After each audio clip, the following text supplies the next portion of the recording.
Yon, napakagandang araw po sa ating lahat mga idol.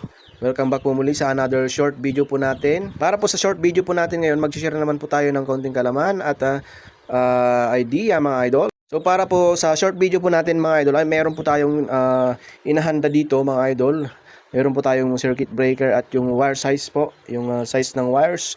At dito po ay mag-share po tayo kung ano po yung mga amperahe ng ating breaker at ano po yung mga size of wire na pwede sa kanila mga idol. So para po sa 15 ampere na breaker mga idol ay ang size of wire niya 2.0 mm squared po ang standard po na bagay nito mga idol, at number 14 po. At yung pinakamagandang klase po ng wire na dapat natin gamitin mga idol ay itong THHN wire AWG. Tapos ito po kasi ay mas recommended kasi ang kaya niyang temperatura ni i-handle mga idol ay nasa 90 degrees Celsius. Ayan po. So lahat po niyan, kung ako tatanungin, lahat po niyan TTHHN American Wire Gauge AW 90 degrees mga idol.